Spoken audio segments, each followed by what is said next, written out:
Hello friends, welcome to Science Magnet. दोस्तों कैसे हैं आप लोग सभी? आई होप सभी बहुत अच्छे हैं, शानदार हैं, जानदार हैं। दोस्तों हम लोग पढ़ रहे थे डाइजेस्टिव सिस्टम यानी पाचन तंत्र। तो पाचन तंत्र का ये है क्लास नंबर आप लोगों का 4।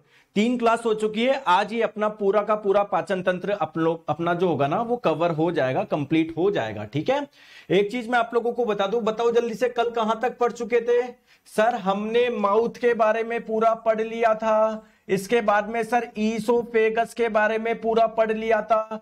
सर स्टमक, पेट के बारे में हमने पढ़ लिया था। अब इसके बाद में भोजन आपका पहुंच गया छोटी आंत। सर छोटी आंत के बारे में हमने पढ़ लिया था, बहुत बेसिक सी, कि छोटी आंत की लंबाई क्या है, चौड़ाई क्या है, इसके कौन कौन से पार्ट है।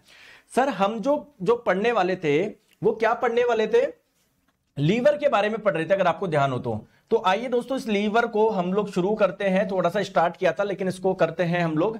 चलिए आ जाओ, तो स्टार्ट करते हैं दोस्तों। लीवर यानी यकृत।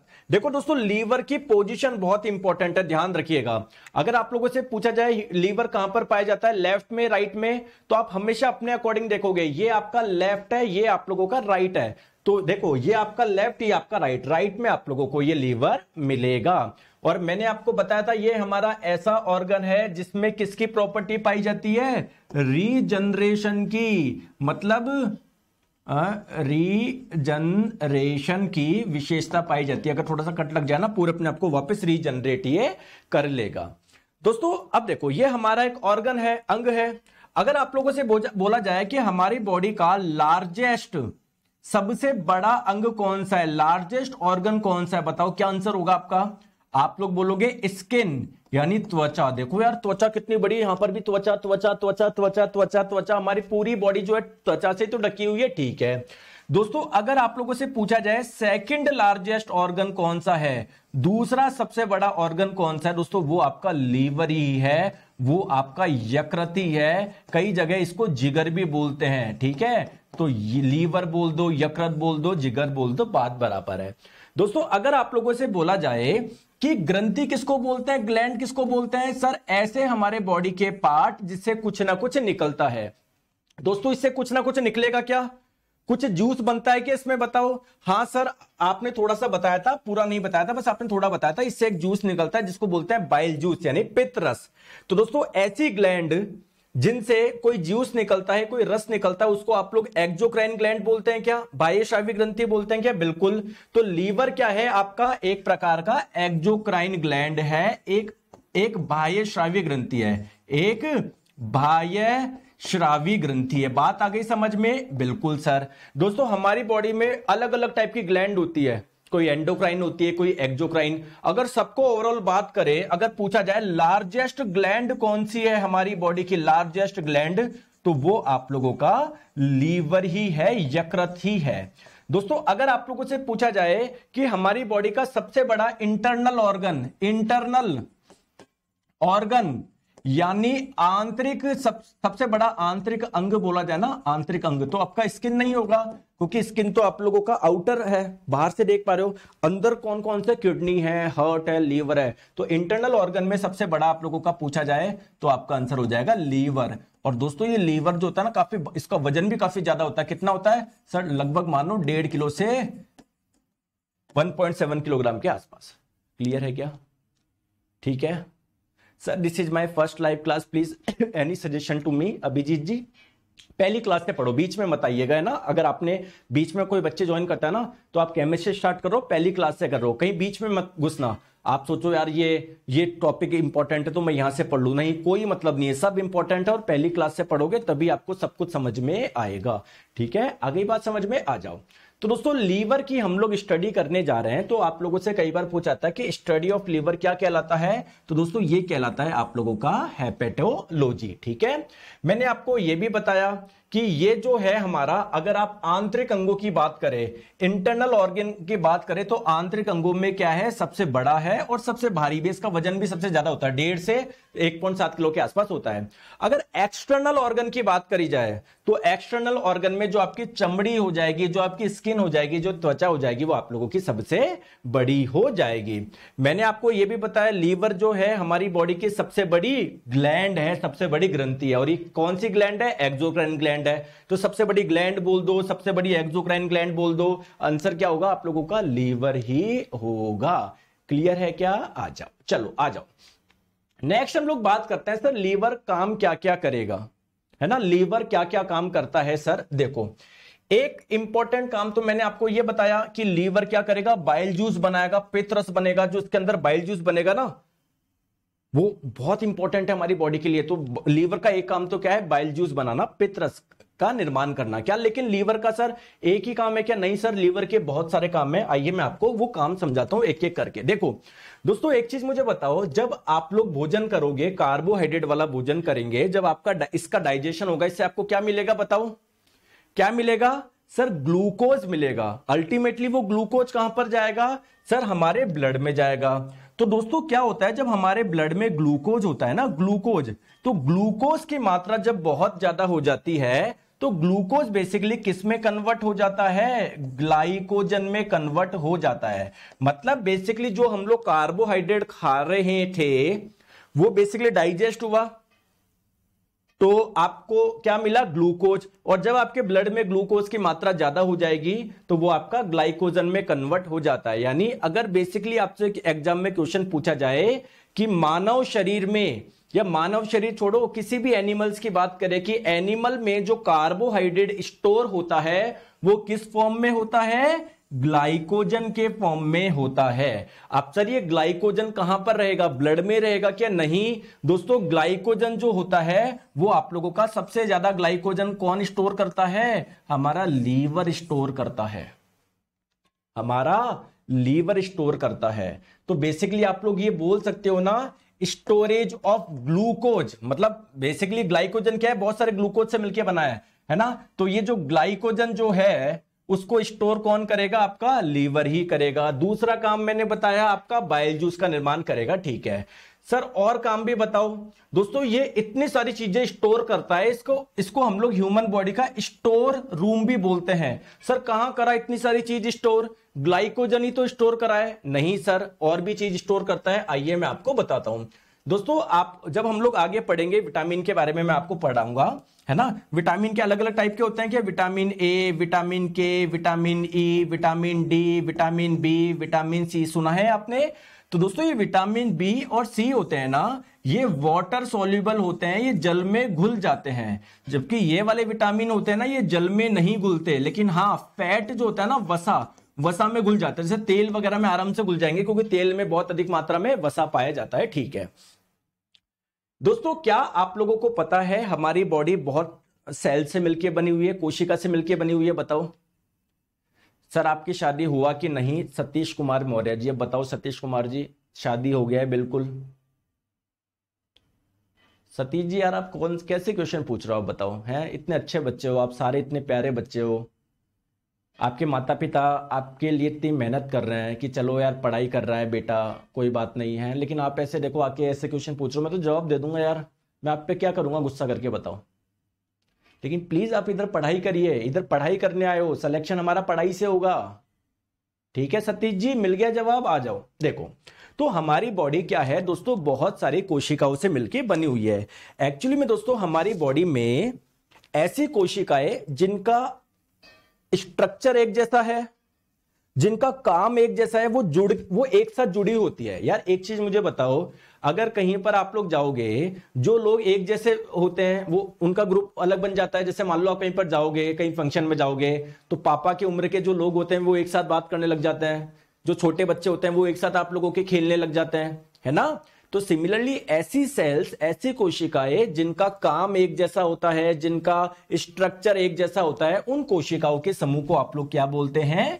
टिश्यू बोलते हैं, उत्तक बोलते हैं। तो हमारी बॉडी में बेसिकली क्या होती है, कोशिका जुड़ जुड़ के, सेल से जुड़ जुड़ के क्या बना लेती है?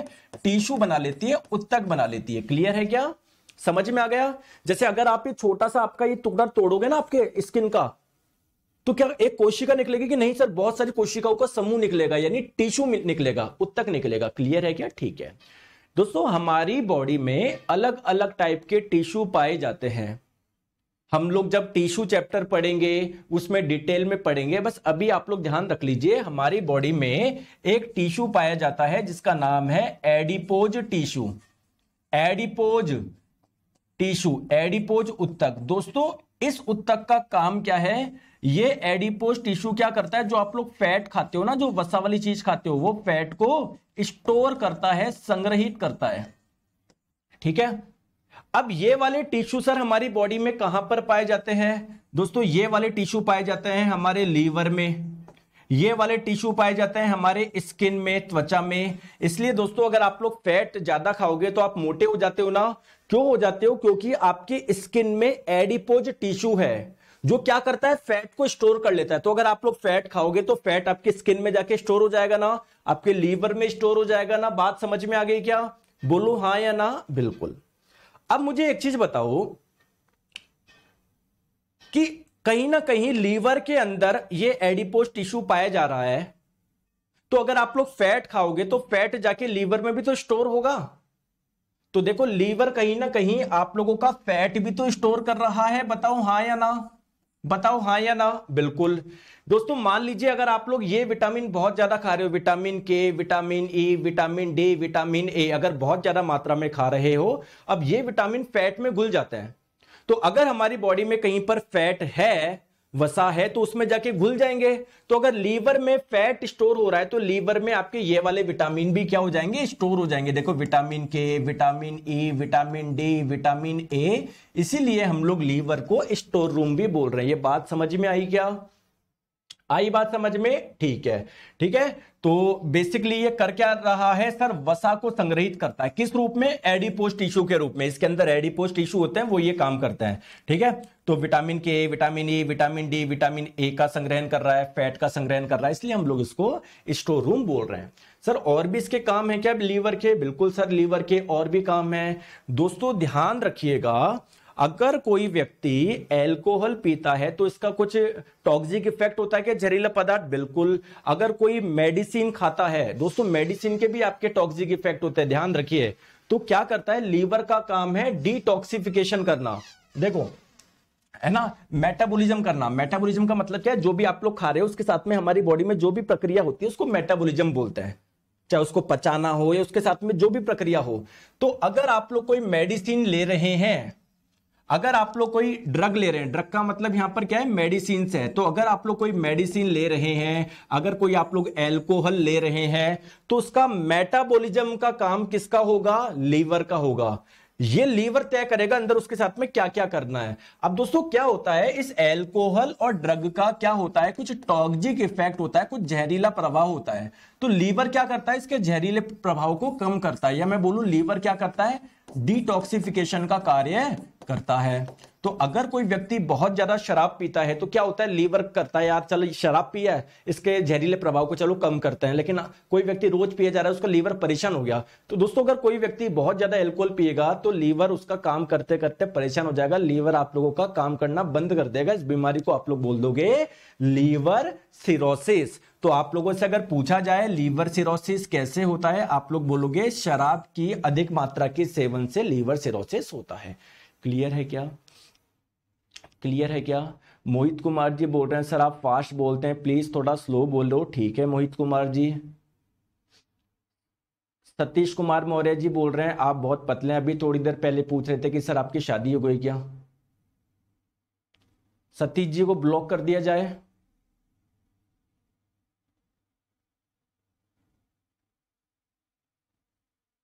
बताओ कर दिया जाए क्या? क्योंकि ये ऐसे कीटाणु हैं, इनको बोलते हैं क्लास में कीटाणु, जो आके बाकियों को बीमार करते हैं। कमेंट सेक्शन में इतने अच्छे अच्छे बच्चे हैं जो पढ़ाई के लिए बैठे हैं, जो मैं पढ़ा रहा हूं अच्छे सुन रहे हैं, लेकिन नहीं इनको बीच में कुछ बोलना है।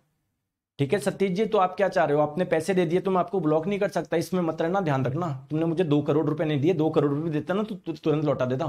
पढ़ाई करो, पढ़ाई करना है तो ठीक है। लो इधर ब्लॉक ही कर देते हैं यार, क्यों रोज रोज का, इतना इतना टाइम थोड़ी है यार।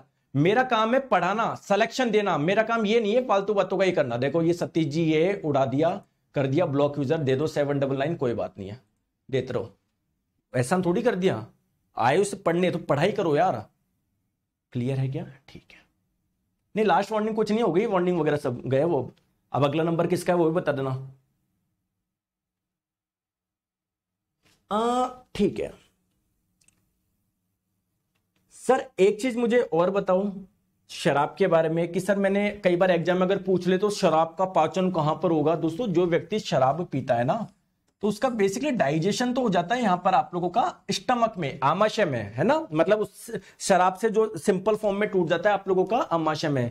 लेकिन दोस्तों इससे बहुत ज्यादा कुछ जहरीले तत्व भी होते हैं इसमें, जिसका दुष्प्रभाव होता है, जहरीला प्रभाव होता है, तो वो आप लोगों के लीवर में जाके क्या हो जाते हैं, जमा हो जाते हैं। ठीक है, चलिए अब दोस्तों एक चीज मैंने अभी आपको बताया कि जितने भी अगर आपकी बॉडी में कोई ऐसे तत्व है जिनका कुछ टॉक्सिक इफेक्ट है, जिनका कुछ जहरीला प्रभाव है, तो दोस्तों जो विषाक्त तत्व है ना, मतलब ऐसे तत्व जिनका कुछ टॉक्सिक इफेक्ट है, जिनका कुछ जहरीला प्रभाव है, तो उसको कम करने का काम किसके द्वारा किया जाता है, लीवर के द्वारा किया जाता है। इस प्रोसेस को आप लोग बोलते हैं डिटॉक्सिफिकेशन। क्लियर है क्या, क्लियर है क्या? आ जाओ, देखो अब मेरी बात को ध्यान से समझो। देखो दोस्तों जो लीवर है ना, लीवर यार बहुत बड़ा अंग है, यानी सर ये बहुत सारी कोशिकाओं से मिलकर बना हुआ है। दोस्तों लीवर की वो वाली कोशिकाएं जो डिटॉक्सिफिकेशन का काम कर रही है, उन कोशिकाओं को एक विशेष नाम से जाना जाता है। उन कोशिकाओं का नाम क्या है, कूफर सेल। कूफर सेल, या इनको हम लोग किलर सेल भी बोल सकते हैं, क्योंकि ये बेसिकली टॉक्सिक सब्सटेंस को, जहरीले पदार्थ को खत्म करने का काम करती है। क्लियर है क्या? और इस प्रोसेस को हम लोग फैगोसाइटोसिस भी बोल सकते हैं, भक्षण करना, जहरीले प्रभाव को खाना, खत्म करना उनको। क्लियर है क्या? चले आगे आ जाओ, चले आगे आ जाओ, चलिए आगे चलते हैं। लेकिन पहले क्वेश्चन सॉल्व कर लेते हैं। अभी तक जो हमने पढ़ा उससे संबंधित कुछ पूछा जाता है क्या एग्जाम में? दोस्तों मानव शरीर का सबसे बड़ा आंतरिक अंग कौन सा है? तो ऑप्शन में स्किन नहीं है, त्वचा नहीं है, लेकिन अगर त्वचा होता तो गलती से उस पर टिक मत कर देना, क्योंकि आपसे इंटरनल अंदर वाले अंग पूछ रहा है। तो अंदर जितने भी अंग है सबसे बड़ा कौन है? उसमें लीवर है, यकृत है। क्लियर है क्या? क्लियर? सर हमारे तो हर एक क्वेश्चन बन रहा है, केमिस्ट्री में बहुत अच्छा पढ़ाया आपने, केमिस्ट्री बहुत बहुत धन्यवाद। ऐसे ही आपको सारे सब्जेक्ट पढ़ेंगे अपन, ठीक है? आ जाओ। अब दोस्तों मेन बात है ना, मैंने लीवर के बारे में आपको सारी बातें बता दी, लेकिन यार हम जो चैप्टर पढ़ रहे हैं वो डाइजेशन पढ़ रहे हैं, पाचन पढ़ रहे हैं। सर आप तो ये बताओ ना, लीवर जो पाचन में किस प्रकार मदद करेगा? ठीक है, तो आइए मैं आप लोगों को समझाता हूं। देखो ये आपका स्टमक था, पेट था, स्टमक से जो आप लोगों का फूड चला गया था वो कहां चला गया था? स्मॉल इंटेस्टाइन, छोटी आंत में चला गया था। ठीक है दोस्तों, यहां पर क्या है? आपका लीवर है। देखो दोस्तों लीवर में एक जूस बनता है, एक रस बनता है जिसको बोलते हैं बाइल जूस, यानी पित्त रस, जो कि एक पाइप के माध्यम से कहां पर आ जाएगा? आपकी स्मॉल इंटेस्टाइन, छोटी आंत में आ जाएगा। क्लियर है क्या? सर क्या होता है अगर कोई एक्स्ट्रा बाइल जूस है, भाई लीवर तो बाइल जूस बनाएगा। अगर मान लो आप भोजन ही नहीं कर रहे तो जो बाइल जूस इधर आएगा क्या? बाइल जूस इधर क्यों आ रहा है? क्योंकि जो फूड आप लोग खा रहे हो उसका डाइजेशन करवाने आ रहा है। बात समझ में आई है मैं क्या बोलना चाह रहा हूं? तो अगर मान लो भोजन ही नहीं कर रहे हो तो बाइल जूस इधर आएगा ही नहीं, तो वो एक्स्ट्रा बाइल जूस कहां पर जाएगा? तो दोस्तों यहां पर एक छोटा सा अंग होता है जिसे आप लोग बोलते हैं गॉल ब्लैडर। हिंदी में इसको आप लोग बोलते हैं पित्ताशय या पित्त की थैली। बेसिकली यहां पर आपका बाइल जूस क्या होता है? स्टोर रहता है, संग्रहित रहता है। ठीक है, अब सर ये बाइल जूस कैसे करता है सर, इसके बारे में थोड़ा सा बताइए ना। आइए मैं आपको बताऊंगा, बिल्कुल भी टेंशन मत लो। आपसे एग्जाम में ये पूछा जाता है कि बाइल जूस बनता कहां पर है? लीवर में। इसका संग्रहण कहां पर होता है? गॉल ब्लैडर में। बाइल जूस का रंग क्या होता है? बाइल जूस की पीएच क्या होती है? एक दिन में कितना बाइल जूस बनता है? सारी चीजें पूछी जाती है। आ जाओ, देखो तो बाइल जूस के बारे में एक चीज ध्यान रखना, इसका निर्माण यकृत के द्वारा हो रहा है, लेकिन इसका जो संग्रहण होगा वो कहां पर होगा? गॉल ब्लैडर में होगा। क्लियर है क्या? अब सर ये करता क्या है थोड़ा सा बताओ। अगेन मैं बताता हूं, ये आपका पेट था, पेट से क्या था? स्मॉल इंटेस्टाइन कनेक्टेड थे ना, छोटी आंत। तो दोस्तों अगर आप ध्यान से देखोगे लीवर से एक पाइप आ रहा है क्या? एक पाइप आ रहा है क्या? देखो जिसपे मैं कर रहा हूं, ये पाइप कहां पर आ रहा है? छोटी आंत में आ रहा है, यानी लीवर से बाइल जूस पित्तरस में आ रहा है। सॉरी, लीवर से बाइल जूस आपके छोटी आंत में आ रहा है। दोस्तों कुछ गॉल ब्लैडर पित्ताशय में भी संग्रहित है, तो यहां से भी बाइल जूस कहां पर आएगा? देखो एक नली आ रही ना, नली से मतलब बेसिकली छोटी आंत में ही आप लोगों का आने वाला है। अब सर ये काम क्या करता है सर, मुझे ये बताओ। आइए मैं आपको काम बताता हूं क्या करता है ये। देखो देखो ये कुछ भी नहीं करता। आपने जो भोजन लिया ना, उस भोजन में क्या फैट भी था क्या? उस भोजन में क्या फैट भी था क्या? तो दोस्तों बेसिकली जैसे जैसे भोजन नीचे उतरेगा फैट यहां पर पहुंचेगा, तो दोस्तों क्या होता है, फैट की जो बड़ी बड़ी मॉलिक्यूल्स होते हैं ना, या आप मान लो फैट के वसा के जो बड़े बड़े कण होते हैं ना, बड़ी बड़ी जो उसकी गोलियां होती है ना, फैट की बड़ी बड़ी जब गोलियां होती है ना, ठीक है, वो इधर आएगी बड़ी बड़ी गोली, ठीक है। अब दोस्तों अभी मैं आपको थोड़ी देर में बताऊंगा कि सर यहां पर एक अंग है जिसका नाम है पैनक्रियास यानी अग्नाशय, उससे भी एक जूस निकलेगा जो कि कहां पर आएगा, अल्टीमेटली आपके छोटी आंत में आएगा। और इस जूस में कुछ एंजाइम्स पाए जाते हैं, यानी सर वो पाचन करवाएंगे, बिल्कुल। लेकिन दोस्तों होता क्या है, इससे निकलने वाले एंजाइम इस भोजन का पाचन नहीं करवा पाते। क्यों नहीं करवा पाते? उनको एक दिक्कत आती है कि सर इतनी बड़ी बड़ी बॉलें हैं, इसको मैं कैसे तोड़ूं। तो बेसिकली फैट की जो बड़ी बड़ी मॉलिक्यूल्स है, बड़े बड़े अणु है, बड़ी बड़ी गोलियां है, इसको पहले छोटा करना पड़ेगा। तो वो छोटा करने का काम कौन करता है? जो यहां से जो जूस आ रहा है ना, बाइल जूस, पित्त रस, वो काम करता है। सर क्या बाइल जूस में कोई एंजाइम है क्या? नहीं दोस्तों, बाइल जूस में कोई भी एंजाइम नहीं है। तो फिर सर कौन इसको तोड़ने का काम करेगा, छोटा करने का काम करेगा? दोस्तों बाइल जूस में क्या पाए जाते हैं? कुछ सॉल्ट पाए जाते हैं, कुछ लवण पाए जाते हैं। तो जैसे ही ये बाइल जूस इधर आता है तो इसमें जो सॉल्ट है वो भी नीचे आएंगे। तो वो क्या होंगे, जो फैट की जो बड़ी बड़ी गोलियां है ना, उस पर चिपक जाएंगे, उस पर चिपक जाएंगे, उस पर चिपक जाएंगे, जिससे इसकी बड़ी बड़ी गोलियों को छोटी छोटी गोलियों में कन्वर्ट कर देंगे, छोटी छोटी गोलियों में कन्वर्ट कर देंगे, छोटी छोटी गोलियों में कन्वर्ट कर देंगे। दोस्तों इस प्रोसेस को बोलते हैं इमल्सिफिकेशन। अभी मैं आगे भी लिख दूंगा, शॉर्ट में लिखता हूं, इमल्सिफिकेशन यानी पाइसीकरण। अगर आप लोगों से एग्जाम में पूछा जाए इमल्सिफिकेशन की जो प्रक्रिया है, पाइसीकरण की जो प्रक्रिया है, वो किसके द्वारा करी जाती है? आप लोग बोलोगे बाइल जो होता है, या बाइल जूस बोल दो, पित्त रस बोल दो, उसमें सर कुछ सॉल्ट पाए जाता है, लवण पाए जाते हैं, वो ये घटना करते हैं। क्लियर है क्या? अरे आई बात समझ में? बोलो यस, बोलो बोलो।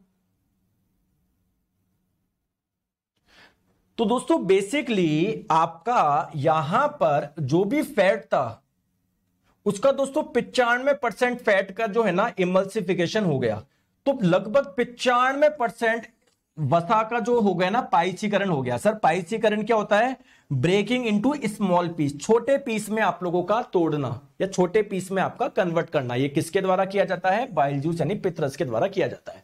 अब देखो पित्त रस के बारे में कुछ पॉइंट्स आपको ध्यान रखने हैं। सर प्रतिदिन कितना निर्माण होता है दोस्तों? 600 से 700 ml। सर इस पित्त रस का पीएच कितना होता है? 7.9 से 8.5 क्या होता है? इसका पीएच होता है। बहुत बढ़िया। सर इसका पीएच, इसका कलर क्या होता है दोस्तों? इसका कलर होता है येलो ग्रीन, ठीक है, येलोइश ग्रीन कलर का होता है, पीले हरे रंग का होता है। दोस्तों आपको पता है अगर कोई का भी कोई रंग है ना, वो किसी ना किसी पदार्थ की वजह से है।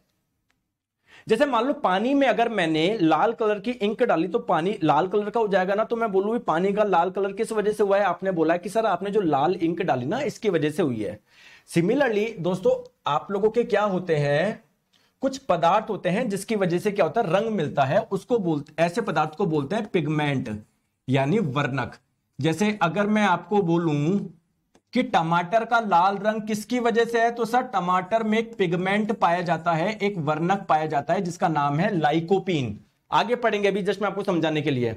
सर पौधों का हरा रंग किसकी वजह से होता है? क्लोरोफिल की वजह से होता है। सर हमारी स्किन का ये रंग किसकी वजह से होता है? ये भी पिगमेंट की वजह से होता है जिसका नाम है मेलेनिन, है ना।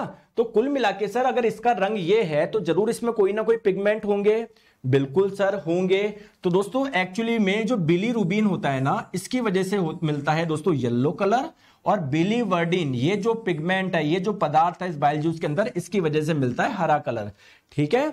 एक्चुअली में दोस्तों बिलीरुबिन की मात्रा ज्यादा होती है, इसलिए दोस्तों जो बाइल जूस होता है ना पित्त रस, थोड़ा सा पीले कलर का होता है, पीले रंग का होता है। क्लियर है क्या? ठीक है दोस्तों, ध्यान रखेंगे इस बाइल जूस में, पित्त रस में कोई भी एंजाइम नहीं पाया जाता।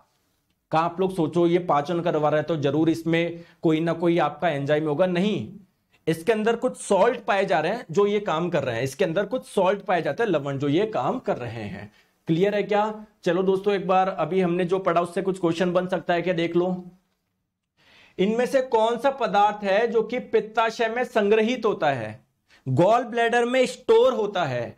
कौन सा होता है गॉल ब्लैडर में स्टोर? बाइल होता है, पित्त होता है। क्लियर है? चले आगे। तो देखो आप समझो, एक एक क्वेश्चन बनेंगे, टेंशन मत लो, आ जाओ। इतनी सी बात क्लियर है, यहां तक बात समझ में आ गई। देखो अब हम लोग बात कर रहे हैं दोस्तों इस वाले अंग की जिसका नाम है पैनक्रियास, हिंदी में बोलते हैं अग्नाशय। इस पैनक्रियास से भी दोस्तों एक लिक्विड निकलेगा जिसको बोलेंगे पैनक्रियाटिक जूस, अग्नाशय रस, जो कि आपका अल्टीमेटली स्मॉल इंटेस्टाइन में आके मिल जाएगा। देखो दोस्तों पैनक्रियास से कुछ पदार्थ निकल रहा है क्या, कुछ पदार्थ बन रहा है क्या, तो हमारी बॉडी के ऐसे पार्ट जिनसे कोई पदार्थ बनता है उससे आप लोग क्या बोलते हैं, ग्लैंड बोलते हैं, ग्रंथि बोलते हैं। तो क्या पैनक्रियास से ग्लैंड है क्या, बिल्कुल सही। दोस्तों अगर किसी ग्लैंड से कोई जूस बन रहा है, कोई रस बन रहा है, तो ऐसे ग्लैंड को बोलते हैं एक्सोक्राइन ग्लैंड यानी बाह्यस्रावी ग्रंथि। अगर किसी ग्लैंड से कुछ हार्मोन बन रहे हैं तो ऐसी ग्लैंड को बोलते हैं एंडोक्राइन ग्लैंड यानी अंतःस्रावी ग्रंथि। तो दोस्तों ये पैनक्रियास से कुछ हार्मोन्स भी बनते हैं और जूस भी बनता है, यानी ये एक्सोक्राइन भी है, एंडोक्राइन भी है। तो क्या मैं इसको मिक्स ग्लैंड बोल सकता हूं क्या, तो ये क्या है, एक मिक्स ग्लैंड, एक मिश्रित ग्रंथि है। मिक्स ग्लैंड का मतलब क्या है, इससे कुछ जूस भी बन रहे हैं, कुछ रस भी बन रहा है और इससे कुछ हार्मोन भी बन रहा है। दोस्तों क्या हमको हार्मोन से भी कोई लेना देना है क्या, हार्मोन के तो बारे में नेक्स्ट चैप्टर में पढ़ेंगे, जब हमारा एंडोक्राइन सिस्टम आएगा सारी ग्रंथियों के बारे में पढ़ेंगे, कौन सी ग्रंथि से कौन सा हार्मोन बनता है, किसका क्या काम होता है। लेकिन दोस्तों इस हार्मोन के बारे में मैं आपको यहीं पर भी पढ़ा दूंगा, कोई दिक्कत की बात नहीं है।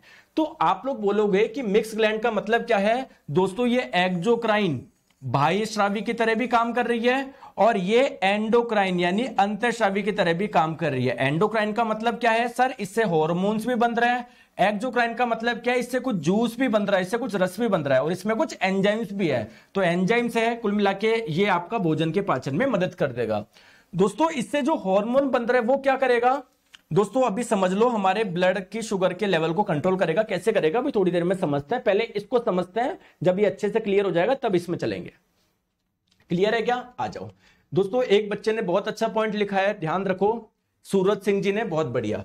दोस्तों जो मिक्स ग्लैंड होती है ना उसको हम लोग हेट्रोक्राइन ग्लैंड के नाम से भी जानते हैं, हेट्रोक्राइन ग्लैंड। तो अगर आप लोगों से पूछा जाए बताइए इनमें से कौन सी ग्लैंड हेट्रोक्राइन है, तो आप कंफ्यूज हो जाओ यार, हेट्रोक्राइन कौन सी आ गई। तो मिक्स ग्लैंड को ही आप लोग हेट्रोक्राइन ग्लैंड के नाम से जानते हैं। ठीक है, आ जाओ। चलो तो सबसे पहले अगर आप लोगों से पूछा जाए क्या, देखो ये है आपका पैनक्रियास। अगर आपसे पूछा जाए पैनक्रियास की आकृति कैसी होती है, तो दोस्तों इसकी आकृति आपको ऐसे नहीं लग रही, पत्ती के जैसे नहीं लग रही, तो इसकी आकृति होती है लीफ लाइक स्ट्रक्चर। सर हमारी बॉडी में ऐसा ऑर्गन होता है, ये डिस्कवरी किसने करी थी, जिसकी यार चुपचाप से वो ऐसा कुछ ऑर्गन है आप लोगों का। तो दोस्तों हमारी बॉडी में ये जो पैनक्रियास नाम का एक ऑर्गन होता है, इसको डिस्कवर किसने किया था, लैंगरहैंस ने किया था। ठीक है, अब एक चीज आप लोग ध्यान से समझो दोस्तों, अगर ये एक ऐसा अंग है जिससे हार्मोन्स भी बन रहे हैं, जिससे जूस भी बन रहा है, तो इसका मतलब ये अलग अलग टाइप की कोशिका से मिलकर बना होगा। यार कोई भी अंग कोशिकाओं से मिलकर बना होता है, तो ये भी कोशिकाओं से मिलकर बना हुआ है, लेकिन सर ये अलग अलग टाइप की कोशिकाओं से मिलकर बना होगा। किसी कोशिका से हार्मोन बन रहे होंगे, किसी कोशिका से जूस बन रहा होगा। बात समझ में आई क्या? सर मैं लेट में पेड परचेज किया हूं, केमिस्ट्री खत्म हो गया, तो क्या करें? कुछ मत करिए दोस्तों, बस आपको सब रिकॉर्डेड में, कहीं कोई दिक्कत नहीं, आराम से पढ़ाई करो। क्लियर है क्या? ठीक है, तो अगर आप लोगों से बोला जाए कि चलो सर पहले तो मुझे यह बताओ इससे हार्मोन कौन से बन रहे हैं, दोस्तों इससे दो हार्मोन बनते हैं, एक का नाम है इंसुलिन, एक का नाम है ग्लूकागन। Glucagon hormone. सर ये हार्मोन क्या करते हैं, आइए मैं आपको थोड़ा सा बता देता हूं। देखो मेरी बात को ध्यान से समझो दोस्तों, जो आप लोग कार्बोहाइड्रेट खा रहे हो, जब इसका डाइजेशन होगा अल्टीमेटली आपको क्या मिलेगा, ग्लूकोज मिलेगा, और वो आपके ब्लड में चला जाएगा। तो आपके ब्लड में क्या आ गया, ग्लूकोज आ गया। ये बात सही है क्या?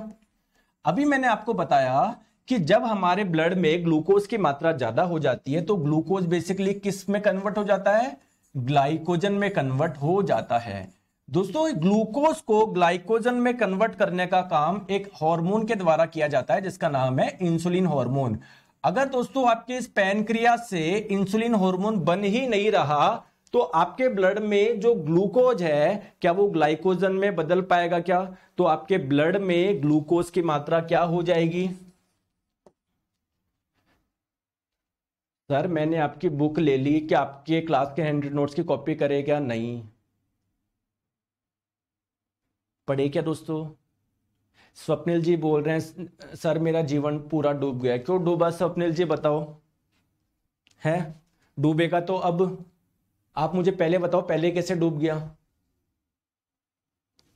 बताओ, आ जाओ दोस्तों। तो अगर इंसुलिन हार्मोन नहीं बना तो आपके ब्लड में जो ग्लूकोज है उसकी मात्रा बढ़ती जाएगी ना, क्योंकि वो ग्लाइकोजन में तो कन्वर्ट हो नहीं रहा, तो हमारे ब्लड में ग्लूकोज की मात्रा बढ़ जाएगी। दोस्तों इसी समस्या को बोलते हैं डायबिटीज यानी मधुमेह। तो आपने सुना होगा जिनको डायबिटीज होती है, किसी के ना इंसुलिन के इंजेक्शन भी लगवाने पड़ते हैं किसी को। क्लियर है क्या? और जिनको डायबिटीज होता है उनको लगता है कि हम मीठा नहीं खाए। दोस्तों आपने सुना होगा उनके चावल भी बंद करे जाते हैं। क्यों करे जाते हैं? चावल बंद क्यों करे जाते हैं? क्योंकि चावल में स्टार्च है, और स्टार्च का जब डाइजेशन होगा आपको ग्लूकोज मिलेगा। बताओ मिलेगा नहीं मिलेगा? हाँ मीठे में बहुत ज्यादा होता है। ठीक है ठीक है दोस्तों, अब बात करो अगर आपके ब्लड में ग्लूकोज की मात्रा क्या हो गई, कम हो गई, तब क्या होगा? तो सर हमारा जो ग्लाइकोजन स्टोर था ना उसको बदलना वो आपका कन्वर्ट हो जाएगा, वो टूट जाएगा आपका ग्लूकोज में। तो ये काम कौन करता है? ये काम करता है ग्लूकागन हार्मोन। ग्लूकागन हार्मोन ये वाला काम करता है। ग्लूकागन ये हार्मोन जो होता है ना वो ये काम करता है। तो कुल मिला के हमारे ब्लड में ग्लूकोज को कंट्रोल करने का काम कौन कर रहा है? ये दो हार्मोन कर रहे हैं। इंसुलिन क्या कर रहा है? हमारे ब्लड में ग्लूकोज को बहुत ज्यादा बढ़ने से बचा रहा है। ग्लूकागन क्या कर रहा है? सर हमारे ब्लड में ग्लूकोज को कम होने से बचा रहा है। दोस्तों हमारे ब्लड में कौन सी कार्बोहाइड्रेट है? कौन सी है? ग्लूकोज है ना। बेसिकली दोस्तों कार्बोहाइड्रेट का कॉमन नेम होता है शुगर। तो अगर मैं बोलूं ब्लड में कौन सी कार्बोहाइड्रेट है या ब्लड में कौन सी शुगर है, आप लोग बोलोगे ग्लूकोज। तो ब्लड की शुगर को कंट्रोल करने का काम कौन करते हैं? ये दो हार्मोन करते हैं, इंसुलिन और एक ग्लूकागन। दोस्तों इंसुलिन क्या करता है? अगर आप लोगों का ब्लड में शुगर का लेवल बहुत ज्यादा चला जाए तो उससे बचाता है ना, उसको ग्लाइकोजन में बदल के। और ग्लूकागन क्या करता है? अगर आपका ब्लड में शुगर का लेवल कम हो जाए तो उसको बचाता है वापस ग्लाइकोजन को ग्लूकोज में तोड़ के।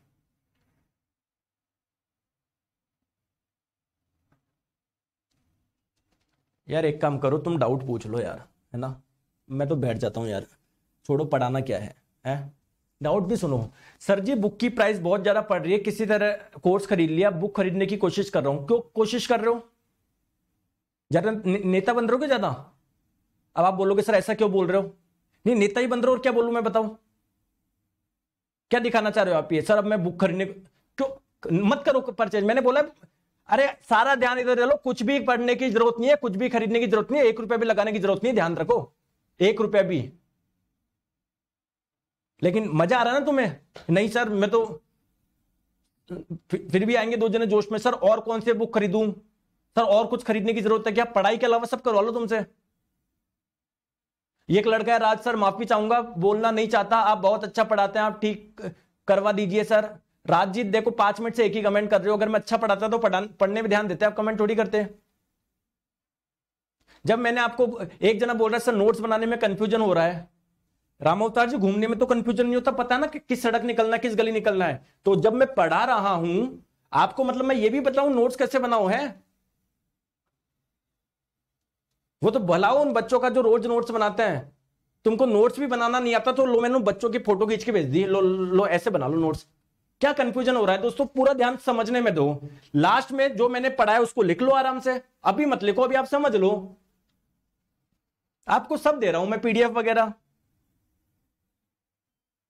आ जाओ। तो दोस्तों अगर आपके ब्लड में ग्लूकोज की मात्रा बहुत ज्यादा हो जाती है तो इस कंडीशन को बोलते हैं हाइपर। हाइपर का मतलब वृद्धि, हाइपरग्लाइसीमिया। तो अगर आप लोगों से बोला जाए कि अगर आपके बॉडी में इंसुलिन हार्मोन बनी नहीं रहा तो क्या समस्या हो जाएगी? ब्लड में ग्लूकोज की मात्रा बढ़ जाएगी। इस कंडीशन को हाइपरग्लाइसीमिया के नाम से भी जानते हैं। अगर मैं आपको बोलूं अगर आपके बॉडी में ग्लूकागन हार्मोन बनी नहीं रहा तो क्या होगा? सर ग्लूकागन अगर नहीं बनेगा ना तो सर वो ग्लाइकोजन ग्लूकोज में कन्वर्ट नहीं हो पाएगा, हमारे ब्लड में ग्लूकोज की मात्रा कम हो जाएगी, ग्लूकोज की कमी हो जाएगी। इस कंडीशन को बोलते हैं हाइपोग्लाइसीमिया। ठीक है ठीक है, आ जाओ, क्लियर है? आ जाओ। सर मुझे एक चीज बताओ, हमारा अब मेन चीज बात करते हैं। आपने बता दिया कि सर इस पैनक्रियास से कुछ हार्मोन बनते हैं, बहुत अच्छी बात है। लेकिन सर मेन चीज आप मुझे बताओ, भोजन के डाइजेशन के लिए कौन इंपॉर्टेंट है? भोजन के डाइजेशन के लिए इंपॉर्टेंट है जो आपके पैनक्रियास से पैनक्रियाटिक जूस बन रहा है, अग्नाशय रस बन रहा है। ये अग्नाशय रस आएगा आपकी छोटी आंत में। तो सर इस रस के बारे में बताओ ना सर। ठीक है दोस्तों, ये रस ध्यान रखिएगा, एक दिन में 1 लीटर ये रस बनता है। और इस रस में 3 मुख्यतः एंजाइम पाए जाते हैं। कौन कौन से? एक पाया जाता है एमाइलेज, एक पाया जाता है लाइपेज, एक पाया जाता है ट्रिप्सिन। अगर आपको ध्यान हो तो एमाइलेज जो एंजाइम है वो आप लोगों के माउथ में भी पाया जा रहा था, याद है क्या? याद है क्या? आपके माउथ में भी पाया जा रहा था। जो क्या कर रहा था सर, स्टार्च को माल्टोज में तोड़ रहा था। क्या पूरा का पूरा स्टार्च माल्टोज में टूट गया था? क्या नहीं सर, 70% ही टूटा था। तो बाकी का जो स्टार्च है ना वो आपका माल्टोज में तोड़ देगा। कौन? ये एमाइलेज। बाकी का 30%। तो एमाइलेज क्या करेगा? स्टार्च को माल्टोज में तोड़ देगा। क्लियर है क्या? समझ में आ गई? सर ये लाइपेज क्या करेगा? लाइपेज किसका डाइजेशन करेगा? लिपिड का। लिपिड किसको बोलते हैं सर? फैट को ही बोलते हैं। तो हुआ क्या ध्यान से आप लोग देखोगे, ध्यान से आप लोग देखो प्लीज मेरी बात को ध्यान से समझो। दोस्तों आपके ऊपर ये जो फैट आए ना, फैट के मॉलिक्यूल्स आए वो काफी मोटे मोटे थे। तो उसको छोटा छोटा किसने कर दिया? बाइल जूस ने कर दिया, पित्त रस कर दिया। पित्त रस में जो सॉल्ट पाया जाता है उन्होंने कर दिया। अब क्या होगा, इस पैनक्रियाटिक जूस जब आ रहा है ना, इसमें एक एंजाइम है जिसका नाम है लाइपेज। वो अब क्या कर देगा, अब इसको और छोटा तोड़ देगा, अब इसका और डाइजेशन कर देगा। तो लाइपेज क्या कर देगा, जो लिपिड था, जो फैट था, उसको फैटी एसिड में तोड़ देगा। क्लियर दोस्तों? ट्रिप्सिन क्या करेगा? आपको पता है आपके स्टमक में क्या हुआ था? पेट में, अरे पेट में क्या हुआ था सर? पेट में जो मेरा प्रोटीन था ना वो टूट गया था। किसमें? पेप्टोन में या पेप्टाइड में। तो ये वाली घटना तो हो गई थी आपके स्टमक में, पेट में। अब जब ये भोजन नीचे आएगा ना, ये भोजन जब नीचे आएगा तो इसका जो ये पेप्टाइड था ना वो आपका किस में टूट जाएगा? अमीनो अम्ल में टूट जाएगा। ठीक है, ये वाली जो घटना होगी वो आपकी किसके द्वारा हो रही है? इस ट्रिप्सिन एंजाइम के द्वारा हो रही है। क्लियर है क्या? तो दोस्तों एक चीज मुझे बताओ, इसमें 3 एंजाइम पाए जा रहे हैं। एक कार्बोहाइड्रेट का डाइजेशन कर रहा है, स्टार्च एक प्रकार का कार्बोहाइड्रेट तो है, एक कार्बोहाइड्रेट का कर रहा है, एक फैट का कर रहा है, एक प्रोटीन का कर रहा है। यानी ये आप लोगों का जूस ऐसा है जो कि तीनों का पाचन कर रहा है, इसीलिए इसे कंप्लीट डाइजेस्टिव जूस भी बोलते हैं। इसको हम लोग पूर्ण पाचक रस भी बोलते हैं, पूर्ण पाचक रस। क्लियर है क्या? क्लियर है? आई बात समझ में? ठीक है। अब दोस्तों जैसे मैंने बताया ये पैनक्रियास है ना आपका अलग अलग टाइप की सेल से मिलकर बना होगा। तभी तो दोस्तों कोई सेल्स है जो कि हार्मोन निकाल रही है। हार्मोन भी 2 टाइप के हैं। तो कोई सेल ऐसी होगी जो इंसुलिन हार्मोन निकाल रही है, कोई सेल ऐसी होगी जो ग्लूकागन हार्मोन निकाल रही है, कोई सेल ऐसी होगी जो कि ट्रिप्सिन निकाल रही है। समझ लो बात को? तो ये इसमें अलग अलग टाइप की सेल पाई जाती है। तो टोटल 4 प्रकार की सेल पाई जाती है, alpha cell, beta cell, gamma cell और एक हो जाएगा एफ सेल। तो दोस्तों ये जो तीनों सेल्स है ना, ये वाली, ये तो क्या करती है? एंडोक्राइन का काम करती है। मतलब बेसिकली इनसे निकलेंगे हार्मोन्स। तो आपको 2 चीजें ध्यान रखनी है। अगर आपसे पूछा जाए इंसुलिन कौन सी सेल से निकलता है, तो बीटा सेल से निकलता है इंसुलिन हार्मोन, और जो ग्लूकागन निकलता है वो निकलता है अल्फा सेल से। ध्यान रखिएगा, इंपॉर्टेंट है। क्लियर है क्या? और बेसिकली इस वाले पार्ट से आपका क्या निकलेगा? ये जूस आपका बनेगा। ठीक है, आप तो बस ये 2 चीजें ध्यान रखो कि इसमें 4 टाइप की सेल पाई जाती है। अगर आपसे पूछा जाए इंसुलिन हार्मोन कौन सी सेल से निकलता है, बीटा सेल से। अगर आप लोगों से पूछा जाए ग्लूकागन हार्मोन किससे निकलता है, अल्फा सेल से। क्लियर है? चलो आज नेक्स्ट अब वापस पहुंचते हैं हमारी छोटी आंत पे, है ना। इधर डायग्राम में बना लेता हूं।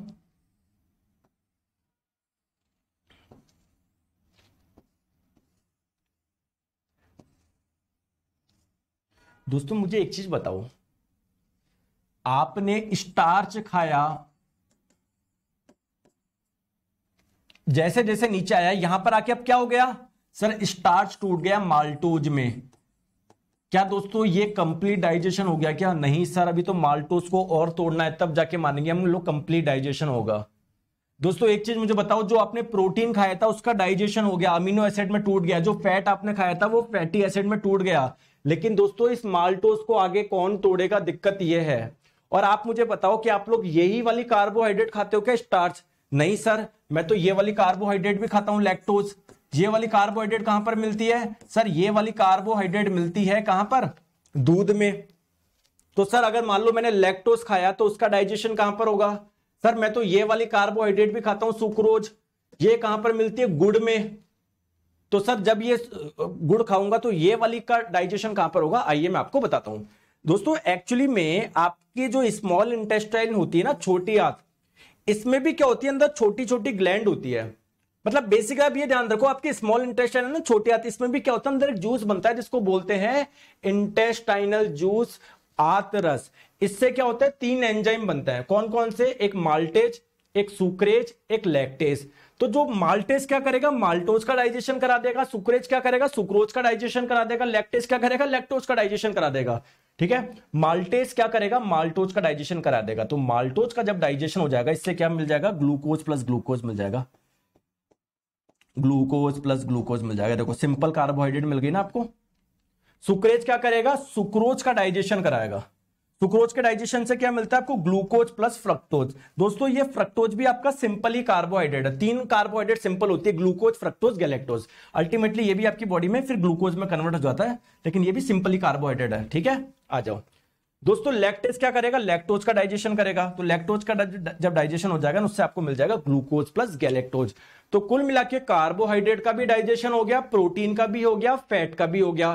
तो ये पूरा डाइजेशन पूरा कहां पर हुआ, आपके स्मॉल इंटेस्टाइन में हुआ, छोटी आंत में हुआ। तो अगर आप लोगों से बोला जाए भोजन का पूर्ण पाचन कहां पर होता है, आपकी छोटी आंत में होता है। क्लियर है? क्लियर है? आ जाओ। अब दोस्तों लार्ज इंटेस्टाइन के बारे में बात करते हैं। ये छोटी आंत थी, अब छोटी आंत में कंप्लीट डाइजेशन हो गया। हाँ दोस्तों एक चीज मैं आप लोगों को यहां पर बताना भूल गया, चलो यहीं पर बताता हूं। छोटी आंत में कंप्लीट डाइजेशन हो गया आपका, ये रही आपकी छोटी आंत। दोस्तों एक्चुअली में आपकी छोटी आंत में कैसे उंगली नुमा, ऐसे उंगली नुमा क्या होते हैं, उभार होते हैं। जैसे इसको जब बड़ा करके देखोगे ना, बड़ा करके देखोगे तो ऐसे उंगली नुमा क्या होते हैं, ऐसे उभार होते हैं। इसको आप लोग क्या बोलते हैं, विलाई बोलते हैं। क्या बोलते हैं, विलाई बोलते हैं। जैसे मान लो छोटी आंत को मैं बड़ा करके बता रहा हूं, इसमें ऐसे ऐसे उभार होते हैं ऐसे। तो क्या होता है, जो भोजन आपको मिला, जैसे मान लो अमीनो एसिड आपको मिला या कुछ और मिला, तो दोस्तों ये विलाई में चले जाते हैं। विलाई के अंदर क्या होता है, ब्लड फ्लो करता रहता है, तो ये इसके अंदर चल जाते हैं। तो विलाई के माध्यम से वो आपके ब्लड में चले जाते हैं। तो अगर आप लोगों को बोला जाए कि स्मॉल इंटेस्टाइन के अंदर ये उंगली नुमा, ये जो उभार है, प्रोजेक्शन, इसको क्या बोलते हैं, विलाई। और दोस्तों ये विलाई बेसिकली क्या कर रहा है, जो आपको भोजन मिला ना, ये बेसिकली विलाई में एब्जॉर्ब हो जाता है। विलाई के अंदर ब्लड होता है, तो इसी के माध्यम से आपके ब्लड में जाता है आप लोगों का। क्लियर है क्या? क्लियर? आ जाओ। ठीक है, लार्ज इंटेस्टाइन की बात कर रहे थे दोस्तों। इसकी पूरी लंबाई बात करोगे ना, यहां से लेकर यहां तक इसकी लंबाई होती है 1 से 1.5 मीटर। इसकी चौड़ाई ज्यादा होती है दोस्तों। कितनी होती है, डायमीटर की बात करें कितना होता है, 3 इंच होता है। क्लियर? दोस्तों इसके 3 पार्ट होते हैं। सबसे पहले ये वाला पार्ट, ये स्टार्टिंग वाला पार्ट, बिल्कुल ये वाला पार्ट, इस वाले पार्ट को हम लोग बोलते हैं सीकम। फिर आपका यहां से लेकर यहां वाला पार्ट, ये यहां तक, ये वाला पार्ट कहलाता है आप लोगों का कोलोन। और जो सबसे आखिरी वाला पार्ट होता है ना, आखिरी वाला पार्ट, उसे आप लोग क्या बोलते हैं, रेक्टम। हिंदी में क्या बोलते हैं, मलाशय बोलते हैं। दोस्तों देखो क्या हुआ, मेरी बात को ध्यान से समझो। छोटी आंत में कंप्लीट डाइजेशन हो गया, इससे जो पोषक तत्व मिले वो आपके ब्लड में एब्जॉर्ब हो गए। दोस्तों जो भोजन में पानी होता है ना, वो छोटी आंत के द्वारा एब्जॉर्ब नहीं होता, क्योंकि अगर पानी सारा एब्जॉर्ब हो जाएगा तो ये सूखा हो जाएगा ना, आगे मूव भी नहीं कर पाएगा, आपको कब्जी हो जाएगी। तो जो पानी एब्जॉर्ब होता है ना, वो कहां पर होता है, लार्ज इंटेस्टाइन के द्वारा होता है। तो दोस्तों ये भोजन आगे चला, इसका जो पानी है वो आपके ब्लड में चला गया। अब जो वेस्ट बचा ना, वो ऐसे ऐसे ऐसे ऐसे करके आपकी बॉडी से बाहर निकलेगा। तो दोस्तों आपका वेस्ट मल जो होता है वो संग्रहित कहां पर होता है, रेक्टम, मलाशय में होता है। तो जब आपका रेक्टम फुल हो जाता है ना, तो आपके बिल्कुल जो आखिरी पार्ट है ना, जिसे आप लोग बोलते हैं एनस, इससे आप लोगों का जो मल होगा वो बाहर निकल जाएगा। ठीक है, आप ध्यान देख सकते हो, ये रही आप लोगों की स्मॉल इंटेस्टाइन। तो अगर आप लोगों से बोला जाए सॉरी यहां से कनेक्ट होगी, यहां से कनेक्ट होगी। अगर आप लोगों से बोला जाए कि लार्ज इंटेस्टाइन का कौन सा भाग स्मॉल इंटेस्टाइन से कनेक्ट है, बिल्कुल ये वाला भाग, ये वाला भाग जिसे आप लोग क्या बोलते हैं, क्या बोलते हैं, सीकम बोलते हैं, सीकम बोलते हैं। ठीक है दोस्तों, अब एक चीज आप लोग ध्यान से देखिएगा। हाँ पहले अब मैं इस सीकम के बारे में बता रहा हूं। सीकम ये रहा आप लोगों का सीकम, ये रहा दोस्तों। सीकम एक ब्लाइंड सैक के जैसे होता है। ब्लाइंड सैक का मतलब एक थैलीनुमा आकृति का होता है, मान लो थैली जैसे आकार का होता है, ये थैली जैसा। ठीक है दोस्तों, ध्यान रखो, इससे अगर ध्यान से देखोगे तो एक छोटी सी आपको ये नलकी जैसी कुछ दिख रही है क्या? ये देखो, दिख रहा है क्या, दिख रहा है क्या, दिख रहा है क्या? इसे बोलते हैं अपेंडिक्स। तो अगर आप लोगों से पूछा जाए अपेंडिक्स लार्ज इंटेस्टाइन के कौन से पार्ट से कनेक्ट होता है, ये अपेंडिक्स किससे होता है, तो आप लोग बोलोगे सीकम से। अब सर आपने सुना होगा कोई बोलता है कि यार मेरे इसका ऑपरेशन हुआ है, सुनते हो क्या? सुना है क्या आपने, क्या मेरे अपेंडिक्स का ऑपरेशन हुआ है? दोस्तों क्या होता है, अगर किसी के अपेंडिक्स के जितनी साइज होनी चाहिए थी, अगर उससे ज्यादा साइज हो जाता है तो उनकी काफी पेन होता है, तो फिर ये काटना पड़ता है। तो दोस्तों अगर वो काट देते हो तो क्या वो जीवित नहीं रह पाते क्या? बाद में रह पाते हैं ना। यानी एक ऐसा ऑर्गन है जो अगर हमारी बॉडी में ना भी हो ना तो भी कोई प्रभाव नहीं पड़े। तो क्या ये भी एक वेस्टिजियल ऑर्गन है क्या? क्या ये भी एक अवशेषीय अंग है क्या? तो दोस्तों एक्चुअली में अपेंडिक्स का पूरा नाम क्या है? वर्मीफॉर्म अपेंडिक्स है, या सिंपली आप लोग अपेंडिक्स भी बोल सकते हो। तो अगर आप लोगों से बोला जाए इनमें से कौन सा एक अवशेषीय अंग है और अगर ऑप्शन में वर्मीफॉर्म अपेंडिक्स दिया हो तो आप लोग बोल दोगे बिल्कुल सर ये सही है। ठीक है, आ जाओ, चलो बात करते हैं दोस्तों कोलोन की। देखो यहां से लेकर ये पूरा का पूरा यहां तक क्या है? कोलोन है। ठीक है, अब देखो दोस्तों कोलोन में बेसिकली क्या होगा, जो फूड आपका आगे जाएगा, इस फूड में जो भोजन, ये पानी होगा ना, पानी जो होगा ना वो इस कोलोन के द्वारा आपके ब्लड में चला जाएगा। यानी पानी का अवशोषण जो होता है ना वो आपके कोलोन से होता है। क्लियर है क्या? आ जाओ, अब एक चीज मुझे बताओ, लास्ट चीज, फिर क्वेश्चन करेंगे बहुत सारे। चलो, ये आपकी स्मॉल इंटेस्टाइन थी, ये आपकी छोटी आंत थी, छोटी आंत से ये हो गई आपकी बड़ी आंत कनेक्ट, बड़ी आंत कनेक्ट। ठीक है, क्लियर है क्या? क्लियर है दोस्तों? जो भी आपने भोजन खाया, जब उसका डाइजेशन हुआ, उससे जो पोषक तत्व मिले ना, 95% पोषक तत्व तो आपकी छोटी आंत के द्वारा ब्लड में जाएंगे। यानी 95% जो एब्जॉर्प्शन होता है ना वो तो कहां पर होता है? छोटी आंत के द्वारा होता है।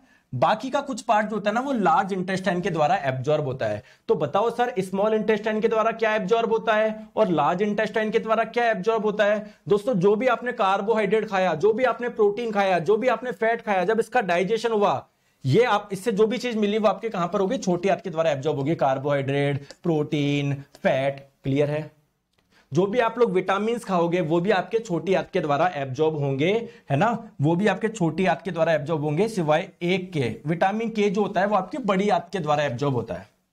जितने भी मिनरल खाओगे, आयरन वगैरह हो, कुछ भी हो, सब आपकी छोटी आंत से एब्जॉर्ब होंगे। बस ये तीन जो होंगे ना आपके, सोडियम, पोटेशियम, कैल्शियम, ये आपके बड़ी आंत से एब्जॉर्ब होंगे। बड़ी आंत से क्या क्या एब्जॉर्ब होता है? एक तो पानी एब्जॉर्ब होता है, एक दोस्तों ये 3 मिनरल, एक आपका विटामिन के, और दोस्तों जो भी मेडिसिन वगैरह लेते हो आप वो इसी के द्वारा होता है। जो निकोटीन होता है ना, जो तंबाकू का सेवन करते हैं, उससे जो ब्लड में आपका तंबाकू जाता है, अंदर ये जो तंबाकू जाता है ना वो ब्लड में कहां से एब्जॉर्ब होता है? वो ब्लड में आपका इसी से एब्जॉर्ब होता है, आपका निकोटीन। जो भी आप लोग कॉफी पीते हो, कॉफी में होता है कैफीन, तो ये जो कॉफी में जो कैफीन होता है ये कहां से आपके ब्लड में जाता है? इस लार्ज इंटेस्टाइन से ही जाता है। क्लियर है क्या? क्लियर? चले आगे दोस्तों, जितना भी फर्मेंटेड कार्बोहाइड्रेट होता है, फर्मेंटेड का मतलब सड़ा हुआ, जैसे आप लोग डोसा वगैरह बनाते हो तो एक दिन पहले आप लोग बनाते हो ना उसका घोल,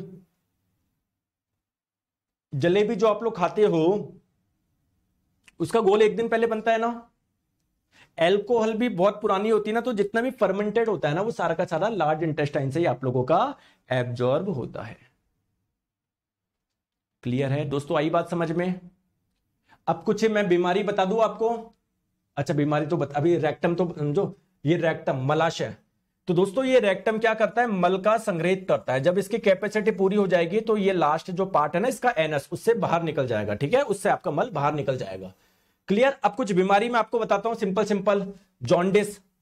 दोस्तों जॉन्डिस क्या है, अगर मान लो आपका लीवर ढंग से काम नहीं कर पा रहा, बहुत ज्यादा बिलीरुबिन बना रहा है वो, तो आपके बाइल जूस में, पित्त रस में क्या होगा, बहुत ज्यादा बिलीरुबिन आ जाएगा, पीला पदार्थ बहुत ज्यादा आ जाएगा। तो अल्टीमेटली दोस्तों ये आपके ब्लड में जब जाएगा ना, ब्लड में भी चल जाएगा, तो आपकी सब जगह पहुंचेगा, आपकी स्किन, आपकी आंख सब पीली पड़ जाएगी। इस डिजीज को बोलते हैं जॉन्डिस। ठीक है, क्लियर। तो इसका कारण क्या है, बिलीरुबिन का बहुत ज्यादा बनना। एक है आप लोगों का इरिटेबल बॉल सिंड्रोम। इसमें क्या होगा इरिटेबल बॉल सिंड्रोम में आपको, दोस्तों ये आपकी जो आते हैं, इसमें क्या होगा, कॉन्ट्रैक्शन होगा, जिसकी वजह से मल आगे नहीं जा पाएगा, कब्जी हो जाएगी। या मान लो कभी कहीं पर बहुत ज्यादा रिलैक्सेशन हो रहा है तो यहां पर मल जल्दी जल्दी जा रहा है, तो उसमें कभी आप लोगों को दोस्तों कॉन्स्टिपेशन की समस्या आएगी, कभी डायरिया की, कभी आपके पेट में दर्द होगा। ठीक है, तो ये भी पाचन तंत्र से संबंधित ही बीमारी है। नेक्स्ट बात करते हैं दोस्तों डायरिया। डायरिया में क्या होता है, देखो मेरी बात को ध्यान से समझो। ठीक है, अगर क्रमाकुंचन गति मतलब भोजन आपका नीचे बहुत ज्यादा जा रहा है तो आपको डायरिया हो जाएगा, लूज मोशन हो जाएगा, है ना। इसमें क्या होता है, आप लोगों का जो मल होता है ना, मल ये आगे आगे जल्दी जल्दी ट्रेवल कर रहा है, तो इसका जो पानी होता है ना, वो बॉडी में एब्जॉर्ब होने का समय नहीं मिल पाता, तो ये काफी लिक्विड रहता है। तो लिक्विड रहेगा तो जल्दी जल्दी आपका बाहर निकलेगा। क्लियर है क्या। ठीक है, तो अब देखो भोजन आपका जल्दी जल्दी जब बाहर निकलेगा तो इसमें भोजन में जो पोषक तत्व होंगे वो आपकी बॉडी में एब्जॉर्ब भी नहीं हो पाएंगे, तो लेस एब्जॉर्प्शन होगा आपका फूड का।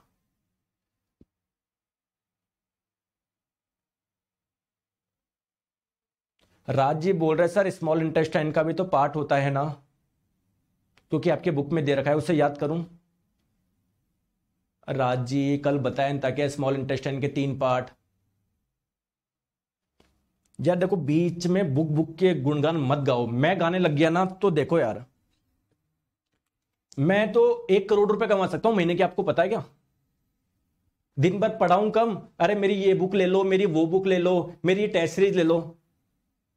यार मेरा काम है आपका सिलेक्शन करवाना। जब मैंने बोल दिया दोस्तों मैं पढ़ा रहा हूं, केवल इस पे ध्यान दो, और कुछ करना ही नहीं है जीवन में यार, तो क्यों आप बीच बीच में वो करते हो, आप क्यों कनेक्ट करो, मेरे को समझ नहीं आ रहा यार। अगर आपको ऐसे ही प्रमोशन, मैं तो हर क्लास के लास्ट में प्रमोशन कर दूं, दोस्तों मेरी ये वाली बुक ले लो, ये बुक ले लो, बढ़िया है, मेरा ये ले लो, ये भाई मेरे को सिलेक्शन करवाना है आपको, मेरे को आपको 25 में से 25 दिलाना है, मेरे को आपको 20 में से 20 दिलाना है, 30 में से 30 दिलाना है यार, प्लीज। तो ये सफिशियंट है भाई, ईश्वर की कृपा से मेरे पास में दाल रोटी है खाने को, तो मैं उसमें संतुष्ट हूं। मुझे नहीं कमाना इतना पैसा, मुझे आपकी वो कमानी है कि भाई आपके गुड विशेष मिले मेरे को जब आप सिलेक्शन होके जाओ। ठीक है, तो प्लीज प्लीज मेरी रिक्वेस्ट है यार, आप जो मैं पढ़ा रहा हूं उस पर ध्यान दो, कुछ मत करो यार प्लीज, है ना। एक रिक्वेस्ट है आपसे ना, कुछ मत पढ़ो, जो मैं पढ़ा रहा हूं बस यही पढ़ना है, इसके अलावा कुछ भी नहीं पढ़ना है। ठीक है, चलो सर मैं अब कुछ क्वेश्चन करेगा। ठीक है, देखो कुछ क्वेश्चंस करते हैं, पहले रुको, चलो बताओ, पहले ये बताओ, इस बार के ग्रुप डी का क्वेश्चन है, बताओ। डैश बड़ी वसा गोलिकाओं के आकार को संकुचित करता है, इनमें से कौन सा है जो बड़ी बड़ी आपकी वसा की गोलियां थी ना उसको संकुचित कर देता है, जिससे एंजाइम अधिक प्रभावी ढंग से काम कर सके। अब जो पैनक्रियाटिक जूस से जो एंजाइम है ना ढंग से काम कर सके, ये काम कौन करेगा इसको छोटे छोटा उसमें करने का, बाइल में पाए जाने वाले सॉल्ट, है ना। क्लियर है क्या, चलो बताओ दोस्तों, इनमें से कौन है जो आहार नाल में अम्लीय आहार को क्षारीय में परिवर्तित कर देता है। देखो मेरी बात को ध्यान से समझो, कोई बात नहीं। देखो दोस्तों ये है आप लोगों का स्मॉल इंटेस्टाइन। जब स्मॉल इंटेस्टाइन में पेट से खाना आया, पेट का जो भोजन था काफी ज्यादा अम्लीय था, तो दोस्तों इधर आके वो क्षारीय हो जाता है। क्यों, क्योंकि देखो पैनक्रिया से पैनक्रियाटिक जूस बन रहा है, अग्नाशय रस बन रहा है जो क्षारीय प्रकृति का है। आप लोग बोलोगे सर बाइल भी तो आ रहा है, दोस्तों बाइल आ रहा है बहुत कम, 600 से 700 ml बन रहा है, ये बन रहा है 1 लीटर के आसपास, तो इसका योगदान है इस भोजन को क्षारीय बनाने में पैनक्रियाटिक जूस का। चलो आ जाओ, अभी ये 2 क्वेश्चन मैं आपको अलग से बताऊंगा, इसको छोड़ो, इसको बताओ। निम्नलिखित में से किसमें होमोडोंट दांत पाए जाते हैं, बताओ। समदंती मैंने बताया था दोस्तों, मगरमच्छ और मछली में, ऑप्शन नंबर A कर दो क्या, चलो बताओ। दोस्तों जो छोटी आंत होती है ना आपकी स्मॉल इंटेस्टाइन, छोटी आंत दोस्तों, उसमें ऐसे उंगली नुमा प्रोजेक्शन उभार पाए जाते हैं। इसको क्या बोलते हैं आप लोग? सर इसको आपने बताया था, लो इंग्लिश गलत लिख रखी है तो उसको आप लोग बोलोगे दोस्तों विलाई। विलाई, अब मुझे ये नहीं पता हिंदी में, अंकुर भी गलत है, विलाई आप लोग ध्यान रखो, ठीक है। तो इसे एक ऑप्शन मेरे हिसाब से ये ऑप्शन नंबर डी है ना, विलाई, ठीक है। विलाई, हिंदी में भी इसको विलाई बोलते हैं दोस्तों, विलाई बोलते हैं, ठीक है। ठीक है, चले आगे। रुको रुको, चलो अब कुछ 2-3 क्वेश्चन है जो आपके दिमाग के तार खोल देंगे। तार क्या खोलेंगे, कुछ नई चीज आपको सिखाता हूं। जैसे ये है, बताओ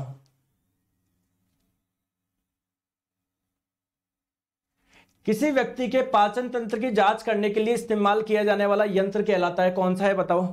दोस्तों ध्यान रखो, जैसे मान लो आपकी कोई दिक्कत हो गई तो डॉक्टर के पास जाओगे ना, वो क्या करते हैं, डिवाइस डालते हैं। इसके लास्ट में क्या होता है दोस्तों, कैमरा लगा होता है। इस डिवाइस का नाम आप लोग ध्यान रखो एंडोस्कोप, और इस टेस्ट को बोलते हैं एंडोस्कोपी। तो एंडोस्कोपी बेसिकली आपके डाइजेस्टिव सिस्टम को चेक करने के लिए होती है, याद रह जाएगा, ठीक है। एंडोस्कोप, ऑप्शन नंबर सी, ठीक है।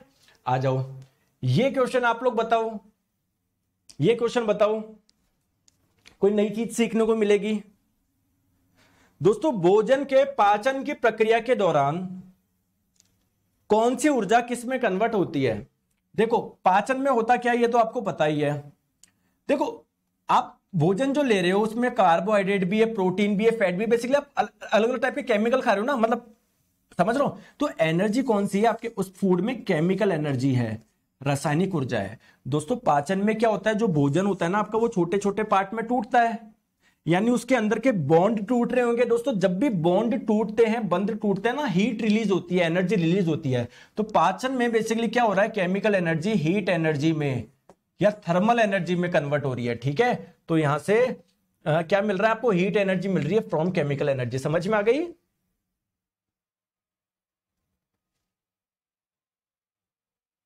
क्लियर है क्या। चले एक नया कॉन्सेप्ट और सिखाना है आपको, 2 ये तो मैंने आपको सिखाई दिया, ये भी आपको हो गया। हाँ एक ये वाला कॉन्सेप्ट समझो, है ना।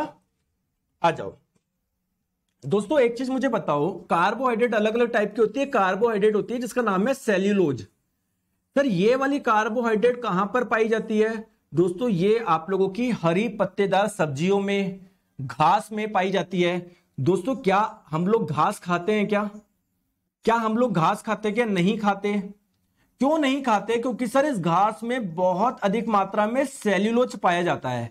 ये सेल्यूलोज क्या है, एक प्रकार का कार्बोहाइड्रेट है। दोस्तों ये सेल्यूलोज हम लोग डाइजेस्ट कर ही नहीं सकते, पचा सकते ही नहीं है। क्यों, क्योंकि दोस्तों इसके लिए स्मॉल इंटेस्टाइन, छोटी आंत की लंबाई सर बहुत ज्यादा होनी चाहिए। हमारी इतनी लंबाई नहीं है कि नीचे बहुत, मतलब लंबाई बहुत ज्यादा होनी चाहिए जिससे नीचे आते आते आते आते आते आते डाइजेस्ट हो, तो हम नहीं पचा सकते। जितने भी शाकाहारी होते हैं ना, हर्बीवोर, मतलब जो अपने भोजन के लिए प्लांट या प्लांट के प्रोडक्ट पे निर्भर करते हैं, उनकी स्मॉल इंटेस्टाइन की लेंथ बहुत ज्यादा होती है। कारण क्या है, क्योंकि वो बहुत ज्यादा सेल्यूलोज खाते हैं। तो काऊ इसका करेक्ट आंसर हो जाएगा। दोस्तों मनुष्य से ज्यादा छोटी आंत की लंबाई बताऊं किसकी होती है, खरगोश की होती है, क्योंकि खरगोश भी दोस्तों मीट वगैरह नहीं खाता, वो भी आप लोगों का प्लांट या प्लांट के प्रोडक्ट खाता है। अब आपके मन में क्वेश्चन आएगा कि सर मैं हरी पत्तेदार सब्जियां खाता हूं, क्या उसमें 2 बजे से क्या क्लास कराते हैं sir ji, basic science and engineering की होती है, आज ऑफ है, ठीक है। मेरी बात समझो, आप लोग बोलोगे सर मैं हरी पत्तेदार सब्जियां खाता हूं तो सर उसमें सेल्यूलोज होता है क्या, बिल्कुल होता है। दोस्तों क्या खीरा खाते हो क्या, खीरा उसमें होता है क्या सेल्यूलोज, बिल्कुल। तो सर मैं वो क्यों खाता हूं, वो तो डाइजेस्ट ही नहीं हो रहा मेरी बॉडी में। दोस्तों दिन भर खाते रहते हो क्या अरे दिन भर खीरा खाते रहते हो क्या, दिन भर कितना खाते हो यार, सुबह शाम मान लो। ऐसा थोड़ी है कि आपका भोजन ही पूरा का पूरा वो खा रहे हो, घास वगैरह या कोई प्लांट वगैरह खा रहे हो, दिन भर तो नहीं खाते ना। तो दोस्तों कुछ मात्रा में सेल्यूलोज हमारी बॉडी के लिए जरूरी है। क्यों जरूरी है सर बताओ मेरे को। जैसे मान लो ये आपकी छोटी आंत है, क्लियर है, आपने मान लो सेल्यूलोज खाया, अब ये डाइजेस्ट हो नहीं रहा, ये सीधे सीधे पास होगा ना, अरे सीधे सीधे पास होगा ना, अरे बोलो हाँ या ना, बोलो हाँ या ना। तो ये आपके जो अगर कोई मल फंसा हुआ होगा ना तो उसको टक्कर मारेगा, कुल मिला के आपको कब्जी नहीं होगी। इसलिए डॉक्टर के पास जाओगे ना, कभी आपकी कब्जी होती है तो बोलता है यार अरे हरी सब्जी खाया कर बढ़िया, तो इसलिए बोला जाता है हरी सब्जियां खाने को। क्लियर है क्या? क्लियर है?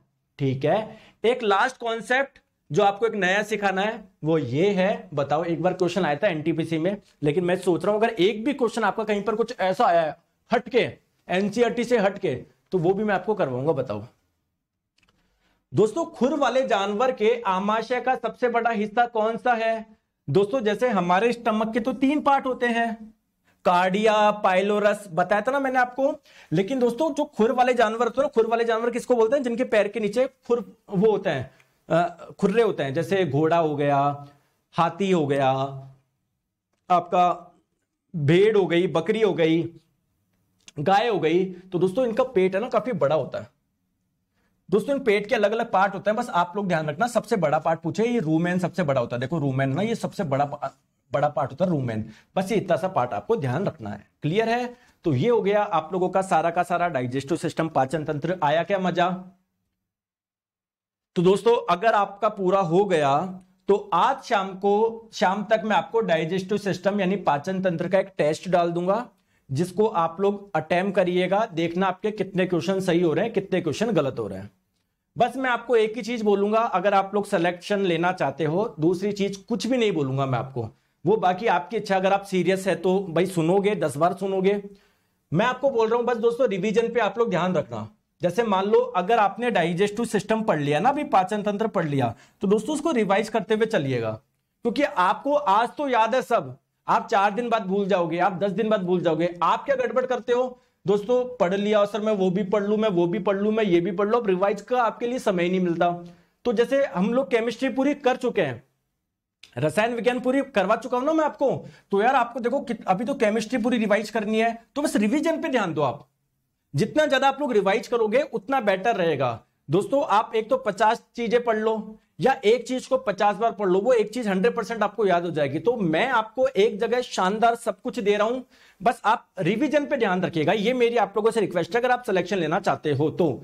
ठीक है, अपनी क्लास का समय आपको पता ही है, मंडे टू फ्राइडे होता है। आज फ्राइडे हो गया, 2 दिन मैं आपको आराम करने को नहीं देता, मैं आपको देता हूं जो पूरे वीक में मैंने पढ़ाया उसको आप लोग रिवाइज कर पाओ। ठीक है क्या? रिवाइज कर पाओ। तो हमारी जो मुलाकात होगी मंडे को होगी, टाइमिंग वही सेम, दोपहर 1 से 2। इस जो चैप्टर हमने पढ़ा उसका मैं टेस्ट आपको डाल दूंगा। अगला चैप्टर हम लोग पढ़ेंगे स्केलेटल सिस्टम यानी कंकाल तंत्र। सर जी एच पाइलोरी के आयुष जी वो हम डिजीज में पढ़ेंगे वो, ठीक है, सब पढ़ाऊंगा, टेंशन मत लो। सर न्यूट्रिशन के बारे में बताओ। अरे न्यूट्रिशन एक अलग से चैप्टर आएगा। सर जी व्हाट्सएप मेंबर जुड़ना जरूरी है क्योंकि मेंबर्स फुल हो गया। अरे कुछ नहीं जुड़ना, वो तो मैंने इसलिए बोला था कि अगर आपके पास में नोट्स हो, आपने बनाए हो, तो मुझे व्हाट्सएप कर दीजिएगा, है ना। अगर आपके नोट्स अच्छे लगे तो मैं आपके नोट्स डाल दूंगा ऊपर, ठीक है। सर जी हैंड नोट्स बनाने क्या, देखो अगर आप बना सको तो सबसे बढ़िया है दोस्तों। अगर आप खुद के नोट्स बना रहे हो ना, इससे बढ़िया कुछ भी नहीं है। देखो आप प्रिंट आउट भी निकाल सकते हो, लेकिन बना लो ना यार, खुद से लिख लो, क्या दिक्कत है यार। कौन सी आपको एक एक चीज थोड़ी लिखनी है, थोड़ा शॉर्ट में लिख लिया करो, ठीक है। चलिए दोस्तों, thank you so much, take care, bye bye.